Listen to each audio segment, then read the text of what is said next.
Hey, good afternoon, everybody. Mark again here, Weatherman Plus. We have a huge problem coming around the corner. This is going to be bad news for California, as well as this cold blast coming all the way down. This cold blast is actually coming all the way down towards the Yucatan, even going to be felt by the Cayman Islands, and bringing some winds with that punch as well. But not just that, and not just this lasting for still 2 weeks. This is going to be a bad setup for what's going to happen for California. So when you look at the latest information, you can see this cutoff low is still going right over here into the Eastern Pacific. You also have an upper level high right here that's going to be revolving the winds in this direction, while this cutoff low is revolving the winds into this direction. And this is going to bring back the chances for the fires to strengthen up towards California again as you go Tuesday into Wednesday. But you can also see on your system over here, that's over here by California, you're getting this nasty flow of winds going clockwise and counterclockwise, and this is going to bring more winds while you got very low humidity towards California and bring up your fires. Now, what I'm showing in the weather pattern is that you're not going to get any precipitation for the next 2 weeks in the form of rainfall this whole time while this pattern happens, and your dew points are just going to drop to crazy. So there's this PDS that is put out for California, and it's starting for tomorrow morning going all the way towards Wednesday, and I'm showing it's going to come back again. And you have two areas of particularly dangerous situation that you're going to have with these fires while you're going through this time of Tuesday through Wednesday. Do not do anything that could cause a spark or fire. Keep a lookout for your neighborhood, everyone. Now, the peak winds for this event is going to be weaker than last time. You're not going to see 90, 100 miles per hour wind gusts, but you could see 45 to 70, while your humidity levels are down to 8 and 15%. I'm showing it could go lower later on. Now, you can see this when you look at your relative humidity. Very low levels coming in for Tuesday, also as you go through Wednesday. Matter of fact, it's going to stay this way for quite some time, and when we get that strong punch from the 19th and the 20th of that very big high pressure coming through, is going to bring even worse levels again. So as you go in from the 17th on, here comes your high pressure, and look at the low humidity it is bringing. Now you're getting down to the single digits for Sunday the 19th and the 20th on Monday. So on this first one, you can see as you go through Tuesday, you're getting the wind gusts going through with the low humidity as well, and it's going to be stronger as you go through Wednesday. Not as strong what you had last time, you still got some strong winds coming through. Showing that this high pressure coming in is going to be a nasty little Arctic blast, still some polar air coming through, and still showing it's going to retract back, and we're going to go back to our average or above average temperatures, and it could come back again in February. If you look at GFS, it's a little more confident that it will come back again in February and showing just as strong. So here's the first one we have, and potentially coming back again in February, everyone. And we are talking about a very strong high pressure that's going to come into our region. This one is a powerful high pressure. So here's our setup. We're going to have this clipper system that's going to move through, stay mostly into Canada on the latest runs. And while we get this front coming down, we're going to get some convection. We're going to get a storm that's going to build up. It's bringing some precipitation up. And this is going to go towards the mid-Atlantic, and it's going to start weakening down as it gets closer. But we got this big high pressure of cold air punching through. Look at this. All the way to a 1054. That is a very strong high pressure, everyone. As it comes into the U.S., lower 48, still a 1053 and punches all the way down. Look at this.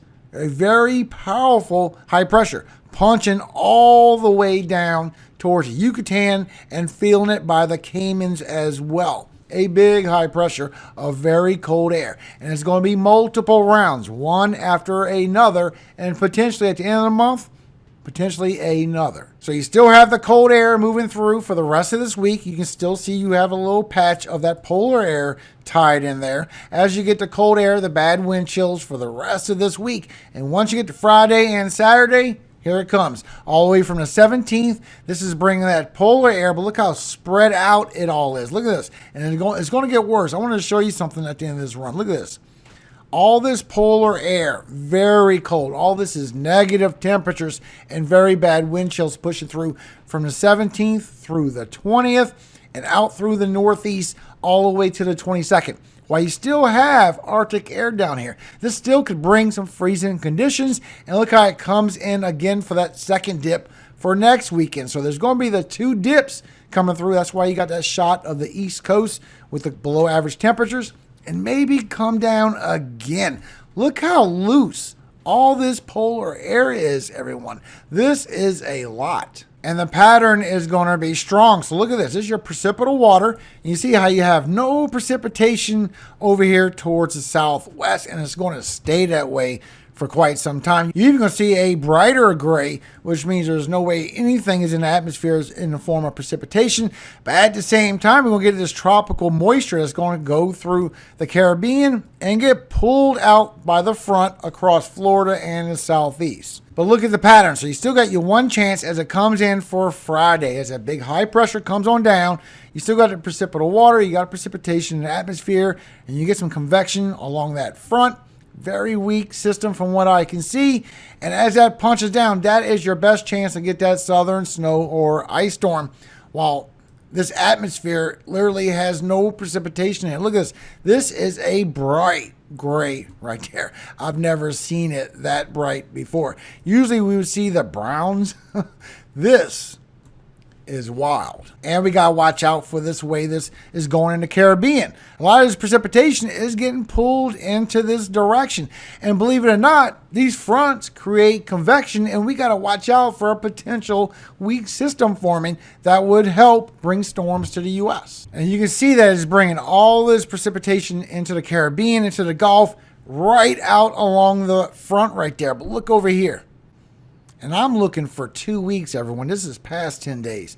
No precipitation coming your direction at all. And just so you can see with all the ensembles, as we get that clipper system in 4 days, all the ensembles are showing a very weak low pressure system down here. Everyone, you don't see a strong pressure down here growing and bringing something crazy to you. I'm not seeing blizzards come towards the northeast. I know you've been promised every single day since Christmas.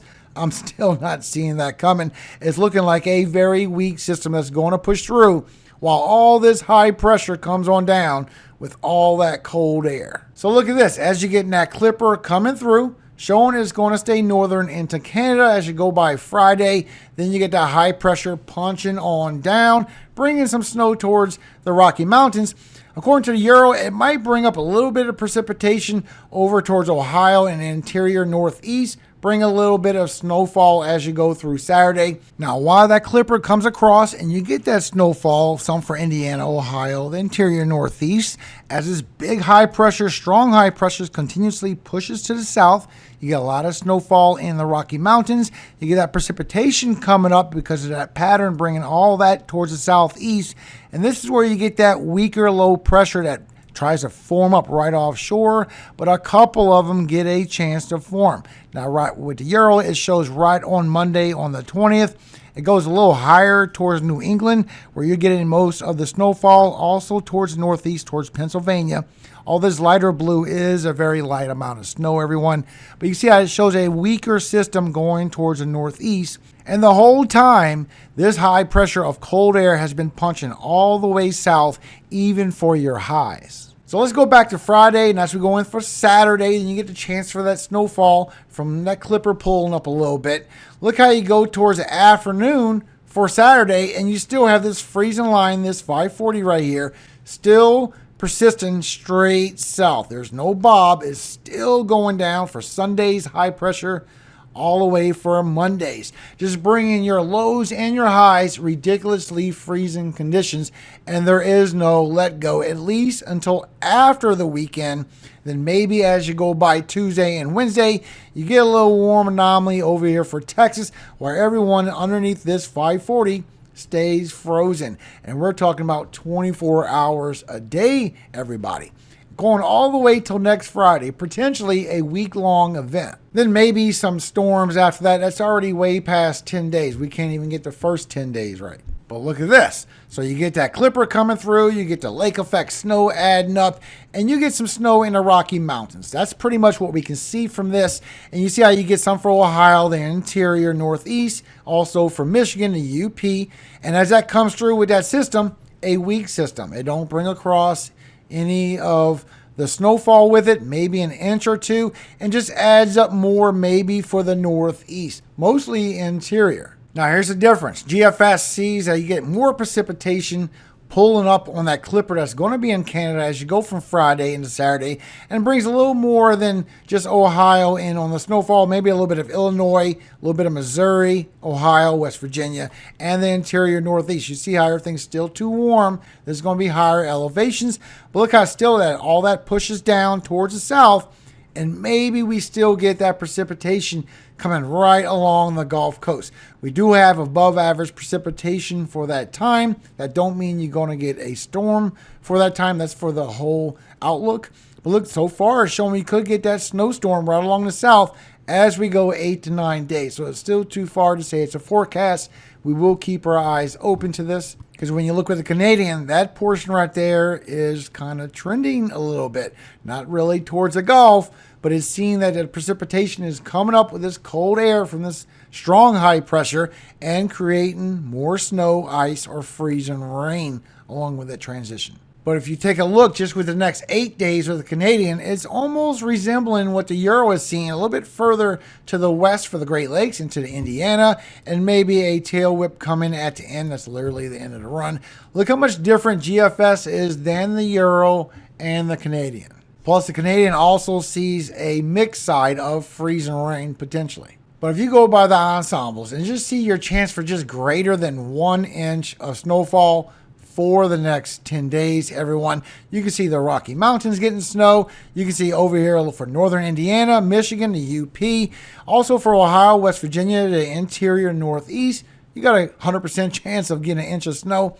But as you go for everyone else, all this dark blue right here, that's chances of 10% going towards 20%, and maybe an area of 20% at highest going to 30% chance for 1 inch of snow. It's not trending that you're going to get much. If you look just for 3 inches, you see how it's just going to be for the interior Northeast mostly. All this green right here, that's going 30 to 40, a little bit above percent. This is going to be an interior Northeast and mostly be offshore with the rest. But once again, this is a strong high pressure and is doing multiple things. It's not just affecting precipitation. Look at this punching all the way down as we go from this weekend all week. Very cold. All that is negative temperatures, by the way. All this green is negative. All this red right here, that's in the 20s.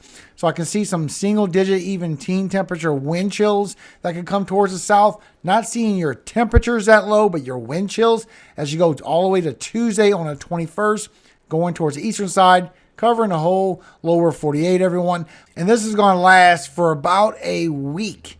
Very cold temperatures, and maybe come down again later. So for everyone in Texas that has a question of how cold this is going to be for you, this was put out by National Weather Service. As this front comes down for this Saturday, your chances of getting temperatures less than freezing, less than 32 degrees.